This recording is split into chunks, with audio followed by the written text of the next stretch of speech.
what is a block number for the One Piece card game? You might have seen this, and I've talked about this in the past, but maybe it's still kind of nebulous to you, but it's going to become very important as we move on with the game to really understand what blocks are and what the block numbers mean on the card. So I'm here to explain this today because Bandai has actually officially released some topics on their official website in regards to this particular subject. So here we have a look at the official website with the explanation about block number system and what that means for the game. So you have an update regarding the block number revision, and basically that's this little number icon here that you have on the bottom right of any card in the game. And the block number refers to what year of the game this card was released in. So the entirety of the One Piece card game is divided into blocks. So first year was the first block, second year was the second block. The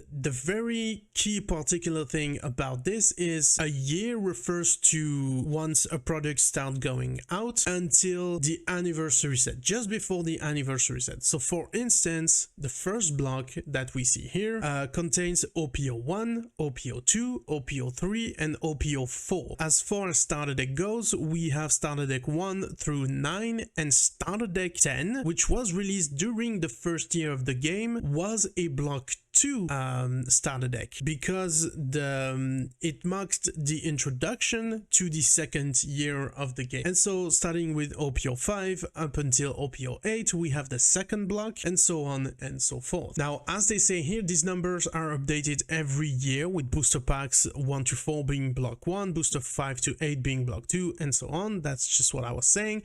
The block number system will be implemented from April 1st, 2026. These blocks number will be used to designate which cards pool are eligible for championship and official tournament. So keep in mind that if you go to tournament, you really need to pay attention to this, because starting April 1st, 2026, this is going to be used to put in place the rotation for the game. And we're gonna have more details about this right under here, but already you can note that some cards will not be eligible anymore to be played at tournament. That's basically what this means. And so we have some caveat to this, of course, super parallel rare cards and cards with the same card number. So regardless of reprints, these cards will remain legal in standard regulation. So there are some cards called super parallel rare cards and cards with the same cards numbers that is still going to be legit for tournament. Those will not go out of rotation. So from April 2026 onward, newly released super parallel rare cards and cards with the same number that we've already saw will bear a block number of X, ensuring legality similar to existing super parallel rare cards. So for instance, you might see this with PRB02 and PRB03 down the line. These sets focus on reprinting all cards, but they might now display a new block number on those cards. So for instance, if we take Nami from OPO1, which was a very played card during the OPO1 era, all throughout the first and second block, it was in all the red decks. This Nami has a reference OPO1014, or I think it was is it 14? 16. Yeah, damn, I was close. So this card has the reference OPO1016 card. That's the 16 cards in the OPO1 set, and it's got the block 1 logo on the card. If these cards get reprinted in PRB03, for instance, which is going to be in block 4, it's going to have the block according to the set in which it is printed. So it's going to be OPO1016 block 4, and that means that this card is going to be legal for tournament. Now there's a whole list of cards subject to block regulation. We're going to take a look at that afterwards, but for now you can just lock into your mind that the block system is going to be used and is going to serve the rotation. So for that effect, we're going to have different regulation. The first one is going to be the standard regulation that they will adopt, allowing players to build their deck from a card pool of approximately 3 years years worth of the latest cards. So when we will be in block 4, for instance, we will be able to play cards from block 2, 3, 4, and 5. So as they said right here, block 1 will not be eligible anymore. So all the cards from OPO 1, 2, 3, 4, and starter deck 1 through 10, they are going to fall out of rotation. And it's kind of funny that they actually put OPO 1016 here, which is the Nami we were just talking about. So yeah, that's a good example. Now, when we move on to the next year, as they say here, in 2027, cards eligible will be 3, 4, 5, 6. So that's going to be block 3, 4, 5, and the current block that is going to be released, which is going to be the 6th one. So block 1 and 2 will fall out of rotation. Pretty standard stuff so far. So you have approximately, like they said, 3 years worth of card pool to be able to play in events. So the card pool will be limited, ensuring that deck building and gameplay remains consistent, and that also prevents them from having to permanently ban cards because they know it's gonna fall out of rotation. So yeah, maybe temporary ban, and then it's gonna be on its merry way, and player will be able to battle in refined, up-to-date environments, because that way they can ensure the game does not stray too much off in a weird direction. Like, think of Yu-Gi-Oh with pendulums and synchro summoning and stuff like that.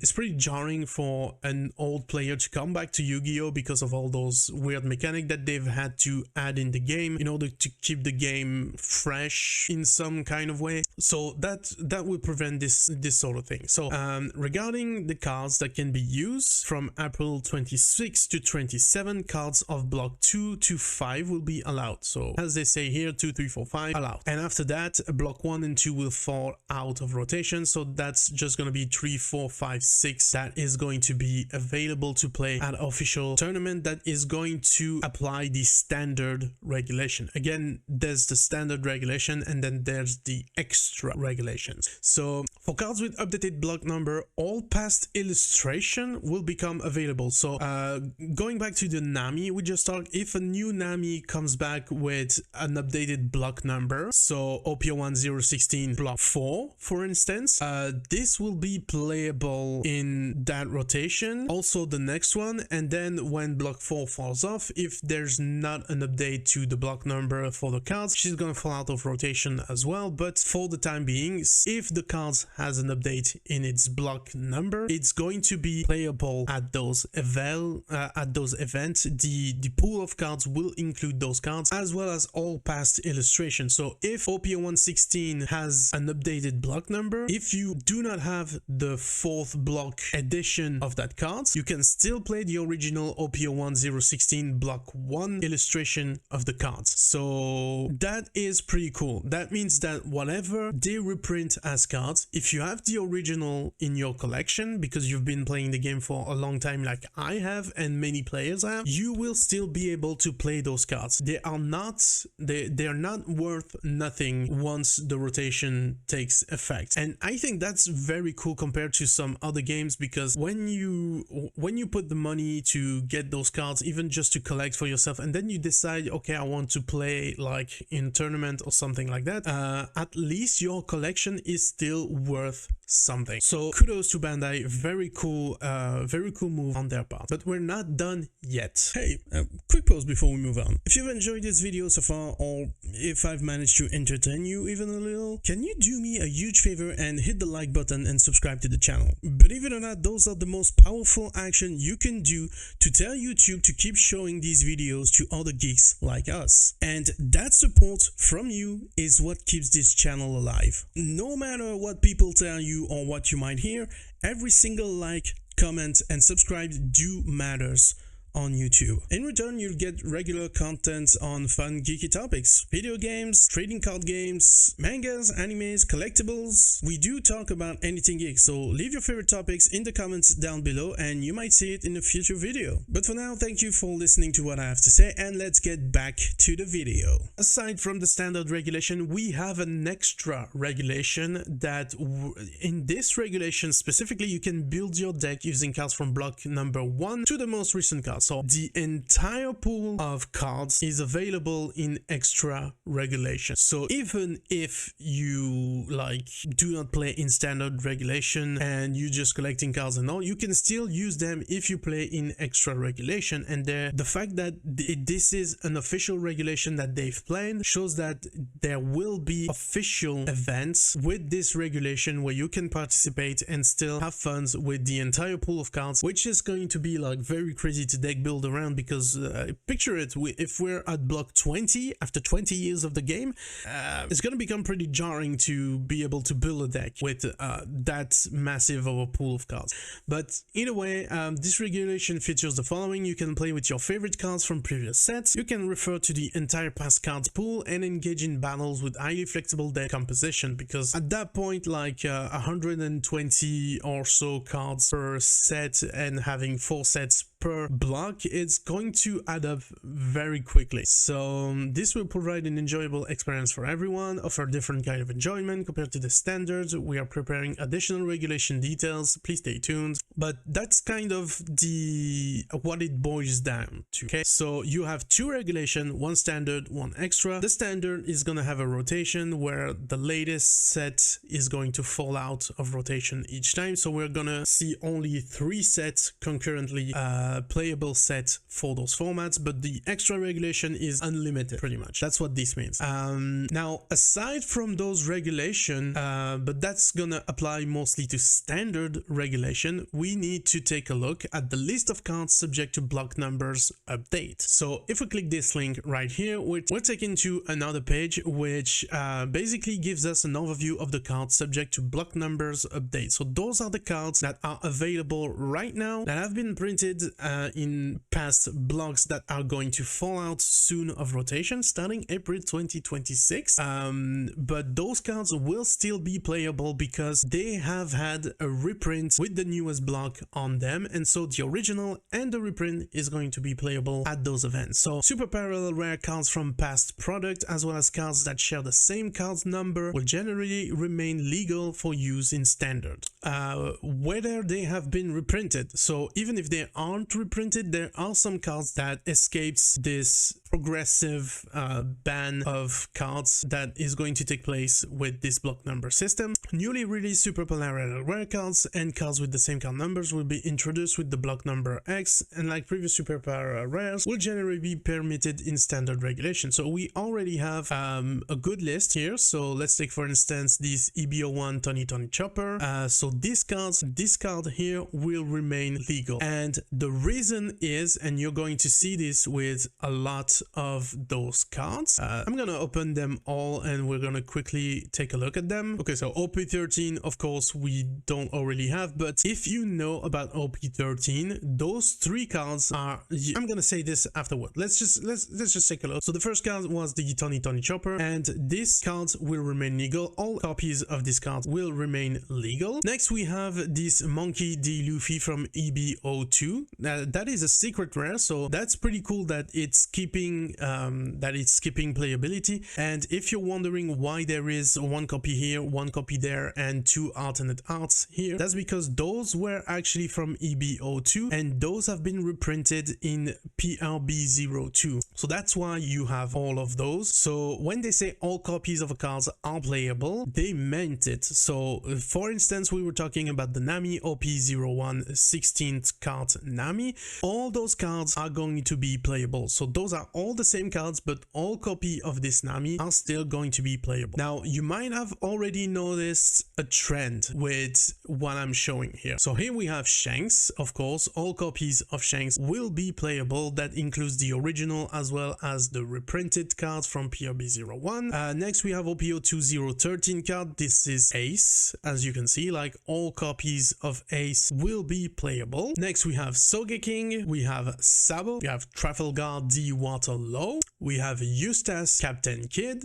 we have Gear 5 Luffy, and there's quite an amount of copy of these cards. And yes, I'm currently like kind of shutting up and just showcasing the card because I hope that you are already noticing what the trend is here. So we have Zoro, the secret rare from OP06, Sanji, which is also a secret rare from OP06. We have Boa Hancock, we have Silver Rayleigh, we even have the second Shanks that we've had. It started as an SR in OP09 with the 4 Emperor sets. We have Buggy the Clown, Marshall D. Teach, Goldie Roger, which debuted not long ago actually. We have the OP09 Luffy, we have the OP10 Trafalgar Law, which is getting also a reprint in PRB02. We have Gear 4 Snake Man Luffy from OP11, also being still legal no matter what block regulation you fall under. And the last card planned to still be playable despite the regulation is going to be Jewelry Bonnet. Now I'm going to ask this question. Leave your answer in the comments down below. Have you noticed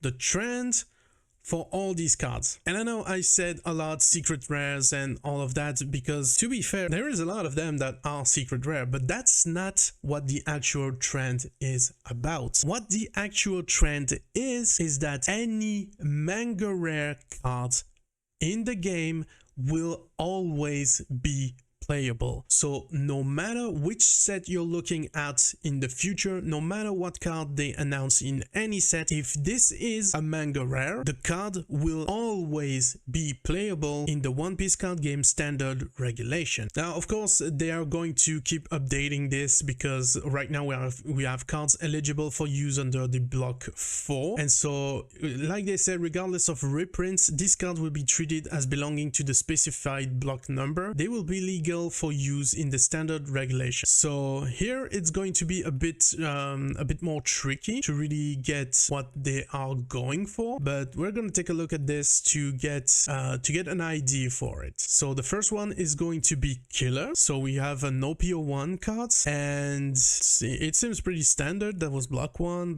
This is from the PRB02. This is from, yeah, PRB02. So this is like the special foiled flag that they are doing, and this is the regular art, but they are from PRB02. Okay, sure. What else? Romans down, PRB02. Seems like they want to include PRB02, but they haven't planned. You see, like, this is PRB02 as well. Those two curly Dadans are from PRB02. I think they came up with this a bit late, maybe, in the planning. You see the PRB02 from Gum Gum Rain. This is the reprint in PRB02, by the way. This looks sick. So I think the intent for PRB going forward is going to be that any cards included in PRB sets are going to have their block number updated every time. So for instance, like right now you see this Buggy. It was from OP03. This is a block 1 card. This still shows block 1 cards even if the card is in PRB02, but I think the idea that they are going for is that for future PRB sets, the block number is going to be updated. So once you have a card in PRB set, it's still going to show the reference of the card, the original reference, but it's going to display the new block number for the cards. And PRB sets are typically coming out like every year. At least the two that we've got has came out once per year at the end of the years before the anniversary, so that it will like reprint a lot of the cards that were useful that season. So they are, I think, gathering data about cards usage in tournaments, in order to be able to reprint them in PRB. You see, like they're all from PRB sets. They all reprints. They are all reprinted in PRB02. So I think that's what they're going for here. I have no proof of this other than just that. You know, we got that very sick alternate art here, but I think that's going to be the trend going forward. So PRB01 and PRB02, the reprints in there, they still retain their original block numbers, but I do think that we're not gonna see this anymore. We're gonna have an update to the block in that set, and that this is going to reflect the fact that those cards are be playable no matter which blocks they belonged originally. But if that is the case and they want to keep they want to keep some of the cards throughout the years without being a manga rares, they're gonna have to be reprinting that card like over and over and over again. Like picture like the Nami we mentioned before, it's getting reprinted. I think it is. I don't remember. Wait a second. Yeah, no, it's got, wait, yeah, this got a manga, so it's gonna be always playable. Bad example. I need another example. Let's pick Otama. Okay, Otama, she has no manga rares, okay, and she's not currently in the eligible card for block 4. So imagine they reprint Otama from OP01, and that Otama is reprinted in PRB, I don't know, PRB03 next year. Otama gets reprinted in the set. She's got an update to the block number. Great, she's block 4 now. So that means any previous art for Otama is legal in tournament. If in block 5 Otama wants to be retained as a playable card, it means we're going to get yet another copy of Otama in PRB04. That's going to be PRB04 at that time. So it's going to be a weird case of keeping the reprints going for some cards that you want to keep. So if they really want to add them to the pool of cards that will, no matter what, still be keeping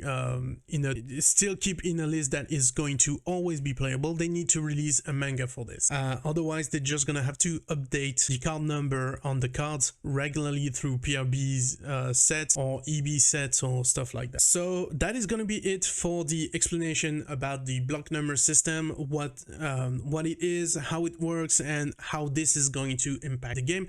As you can see, like you could totally go and think that they did a scumbag move and that cards are not going to be playable, they're going to fall out of rotation, but that's actually not the case. Not so much as other games, to be honest. I don't know how Pokemon works, but I believe Pokemon is kind of the same, that they take, I think it's like 3 or 4 concurrent sets. So they take the current set that has come out and they go back like 4 sets before that, and that's your regulation for the game. But I don't think they have a system where cards get reprinted and you can play all the stuff still. Correct me in the comments if I'm wrong, but one thing is certain is that they actually thought this rotation through, because it offers a lot of options for players to still retain the value of the cards that they've pulled and that they've accumulated over the years. And really, I think when it comes down to respecting your player base, the One Piece card game actually did a very good job. Now, the current block